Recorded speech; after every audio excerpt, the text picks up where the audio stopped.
We have a very special Cap Chat. In fact, there's nothing to do with the college advisory program, but we are joined by Tyler, so it makes it Cap Chat. We have a new partner in Ukraine, and I have been practicing his name. I'm going to let Tyler say it because he's better at pronouncing things, but it's Zhenya. It's like Zhenya. There it is. Okay. Perfect. Okay. Yeah, Like it. That's it. So, Zhenya. So, new partner, Ukraine, going to be Ukraine, Russia. Obviously, there's a lot of things happening in Ukraine that we've seen on the news, heard on the news, and so very excited to talk about it and how it's affected the football culture there and kind of what's happening. And so welcome. Welcome to Rush. Thank you for joining us and trusting us and Thank you. On this global scale. So welcome.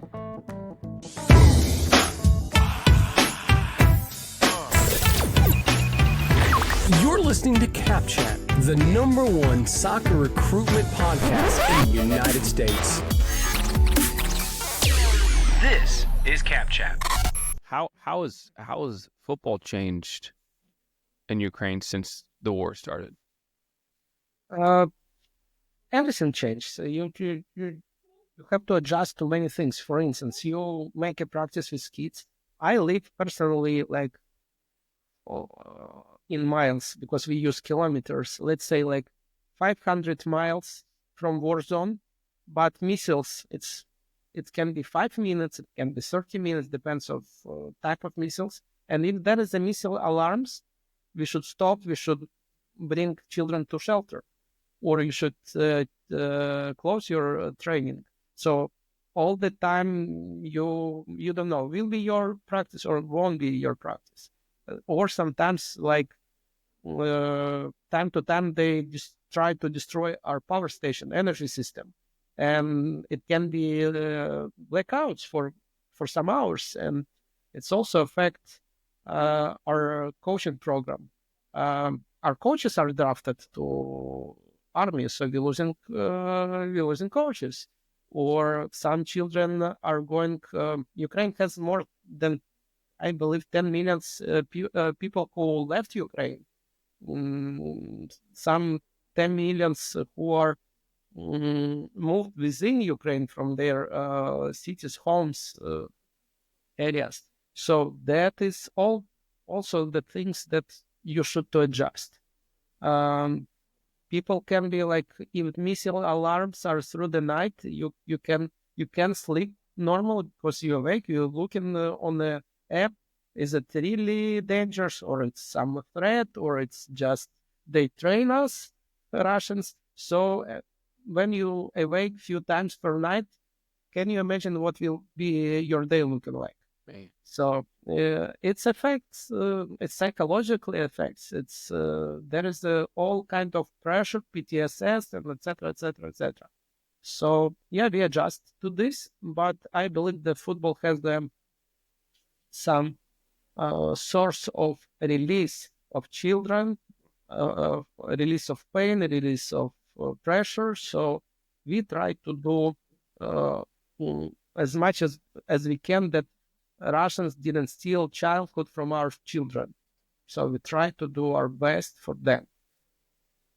And you mentioned this. You said there's an app that app warns you when a missile's coming. Yeah. I don't know if you can see this. I'll show you. So I have a map. Yeah. So here is a map, and you can see in two areas there is a missile, kind of threat. When it's my region is here, so you can see what when was last missile alarm. So it's start alarm. So then you know that it's threat. And then you look in the news. It's some ballistic or it's normal missiles. Like ballistic comes in 5 minutes. Normal missiles can in our area comes within 2 hours. So, or it can be just takeoff of aircrafts, air forces that can hold these missiles. So all kinds of knowledge we have now. That's Man, Look, go it ahead. was fascinating when we did some football camp last year for refugee children who came from really a war zone, and we had some lessons with mines, like lots of children who came back. They can be, it's very dangerous that they can take hold or play with the mines. So we had some lesson prepared by UNICEF, I believe, or something like that, that warning them. But those children can teach me which sound, which like missile or some shooting or something, what kind of sounds, what kind of weapon has, and what you need to do. Or if you hear this sounds, you need jump down. Different You hear alerts. this sounds, doesn't matter, it's too late. Something like this, and it's really like painful because these children, like 10, 12, 7 years, they already know the thing they shouldn't know. Absolutely, they shouldn't know this. Yeah, so soccer then, like you said, football becomes an outlet for them, something for them to do that.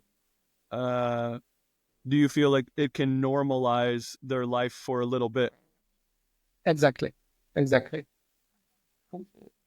Because children should have a normal childhood, and we try to do this. And still, children believe and has a dream to be a new Ronaldo, new Messi, and we try to help them to achieve this goal. So you could be in the middle of a pitch during training, and you get the alarm. Like that's like lightning to us. Like practice over.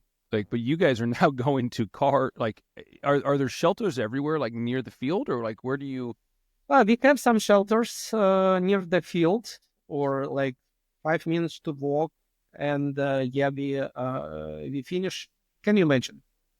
Only 5 minutes you're practicing going on, and then alarm, and you should finish. And then it can be for 15 minutes, and can be for 1 hour. Alarm goes, and so now we are looking what kind of alarm. If it's aircraft in the air somewhere in Russia, we continue to do. So parents agree, parents sign, they said we don't care. But if we see that there is a drones, there is a missile launching, immediately we stop it. Parents came, take children, we're going to shelter.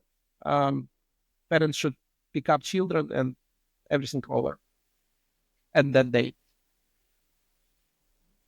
And Tyler talked about that football is becoming like an outlet. Have you seen more children now playing football in Ukraine because it is the outlet? Like it's the community thing to do, or are people afraid to go out, and so people grabbing their kids and say, "You're not going outside"? No, I don't say that it's they only going for football. Children try to go to swimming, to basketball, to football, to drawing, to dancing. So yeah, parents right now don't. They like, I would say, sorry for my English. So sometimes I cannot find the proper words. They don't afraid to spend money for children. Because they, like my children, I have 2 children, 6 and 9 years old.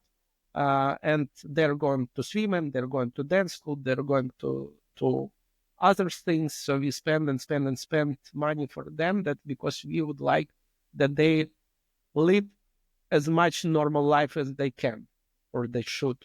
So same as many other parents. Or even they cannot afford, because economical situations, of course, is down, and lots of people gone. Economic is destroying. But again, we have a scholarship, other has scholarship. So parents try to put children somewhere. This for activities. What, and I don't mean this in any disrespect. I just, because it's more curiosity. What has caused? Because I know a lot of people. You said 1 million people have fled. For you, was that an option on the table for you to leave Ukraine, or was that I'm not leaving, this is my home? Look, when war started, I'm 300 kilometers. It's like 200 miles or like 170 miles from Kiev to the west. But when war started, the Russian tanks was like 100 miles or 130 miles from my home.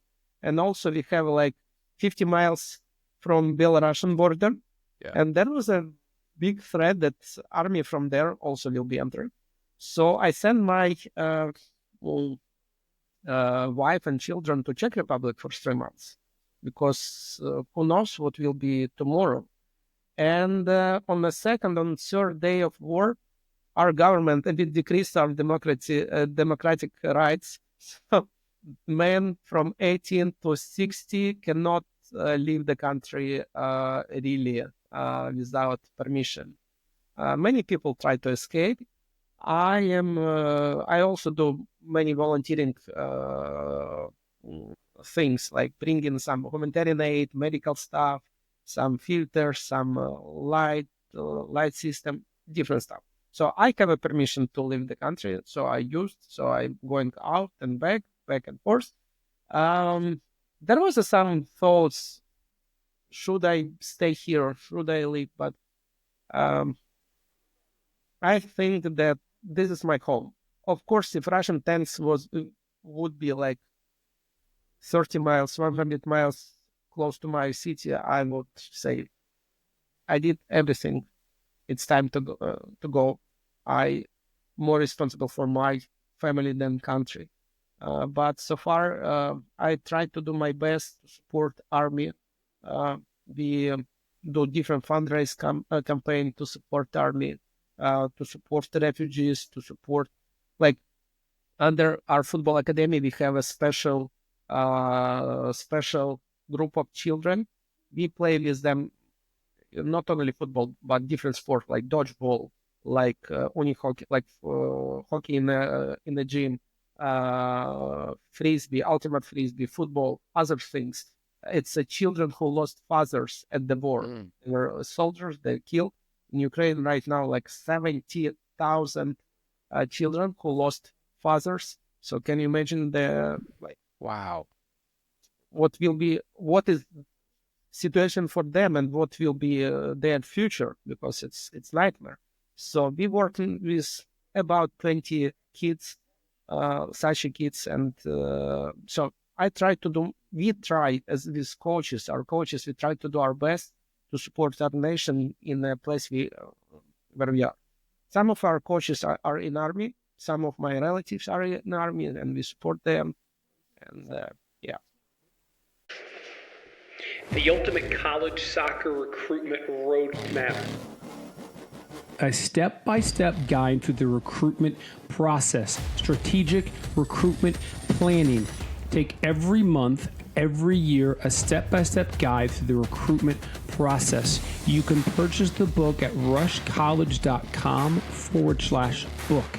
That is rushcollege.com/book. This will be the most helpful book you have read for the recruitment process. It is a must read if you want to play collegiate soccer. And you can find the book at rushcollege.com/book. Purchase now today for your exclusive copy.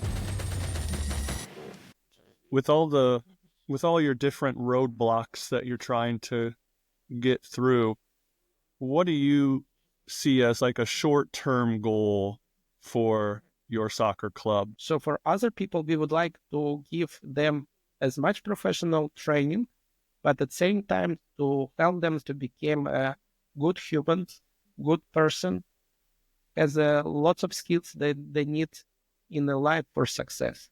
So that is our main goals. And are a lot of is the goal, like as they get older? You kind of mentioned that the United States for education. Is it really? Are there dreams to go pro? And if they can't go pro, they want to go to the United States to get a better education? Or where are you finding that the kids their heads are for football and how to better themselves? If that makes sense. I think colleges is very good for their parents. so they really think about their future. Also, we on the later ages of children, like 15, 16, we also speak with them about their future works. We help them to understand what should be for them to start to think. But for children, they don't think about college. They think about how to become professional players. And for them, it doesn't matter. It's Ukraine, Croatia, States, or England. Of course, many of them has favorite clubs like Barcelona or Manchester City or, I don't know. Arsenal, just hypothetically throwing that out there. I try to, I don't know what is your favorite MLS. I have some connection via, when I was a marketing director of Minai Club, it's another Premier League club in Ukraine. I added them to network of, it's like Sport Innovation Alliance. So football club, Los Angeles FC was a part of this alliance. So, okay. But I believe it's other coast that you are. Yeah. It's on the West Coast. Yeah, we're dead in the middle of the country, and then LAFC So what is your favorite MLS club? MLS club. I'm in Kansas City, so I gotta go Sporting, Sporting KC. But I'm an Arsenal supporter since I was a kid. But what about you? Yeah, so I'm closer to St. Louis, so I should support St. Louis's MLS team, but I also support Sporting Kansas City because they were around first. Yeah. And I was younger, so that's who I would lean towards for the MLS. And then for English Premier League, everyone hates me because I'm a Manchester City supporter. Wow. Yeah, definitely. I remember I was getting my coaching wages in England, in Bolton Wanderers, when they played in Premier League. Yeah. And my friend brought me to Old Trafford. It was 2010, I believe. And he had a friend who was the director of security of Old Trafford. So I had a very nice tour from very nice person. So we were going around the Old Trafford, and he said, "Hey, could you see this like small plate in that stand?" It was 1960 something. Yes, I said, yes. What's number it is? And he said, it's a year when Manchester City had won last championship. Can you imagine 250,000 visitors on Old Trafford as a tourist every year, and they show to everyone this plate. But since Guardiola era, it's changed a bit. Times have changed now. Yeah. We just learned this past weekend that one of our coaches that coach in Rush Select and also is with Mississippi Rush, his mom owns the bar at Old Trafford. Yeah, that's their family bar. Yeah. So the bar that's connected to the stadium, his family's owned it for the past 70 years. So he goes back for games and they go to the bar. I'm like, that's crazy. So if you want to be in tour, that bar right there, I haven't been there, but the bar right there is supposed that is his family's bar, her family pub. So I was unlucky. From some reason, it was closed at that moment when I was there. So they missed out on an opportunity. I was in a very nice pub, just maybe 200 meters from Old Trafford. So it was the real English Manchester United pub. That's crazy. That's crazy. It's like I said, it's fascinating and how football brings. I really think football brings the world together, and I think sometimes in the United States we lose sight of that. That there are other countries that are still suffering, but I mean, and they still get to get out and play the game, and there's still, hope and hope for the future, and to get kids to continue to play. I think is. I don't know if the word's fascinating, but I think hopeful is the word. Yeah. It's it's neat, and it's exciting for me to hear that Rush may be able to play even a small part in providing your family's more opportunities and more hope to continue to play the world's game. I think that is it really warms my heart to be a part of an organization that hopefully provides that for you and gives you guys. And then we learn from you. Like I don't know if I've met someone that's a CEO or marketing director of a premium team. So that's a whole different topic of conversation that I could, so I believe that we can really bring some benefits to Global Rush. I believe it's something that we experience with our knowledge, and there should be good partnership, I believe. Heck yeah. Yeah. I don't think we have any other CEOs of Premier League companies on anywhere in our network. So the best we got is the pub, none at Old Trafford. So pub at Old Trafford. That's the highlight. No, but Tyler, any final questions here? I know I kind of you had great words there, Josh. I'd like to leave it with those. Okay. Well, again, I want to welcome you to Rush. I know we're very excited and to have you with Rush and look forward to continued partnership. Thank you. Looking forward to see what journey it will be. Hope to see you in person and chat and discover more. Thank you for your openness and really kindness. I could feel and from my conversation with Rush people, so I really see that we are in a good company. Fantastic.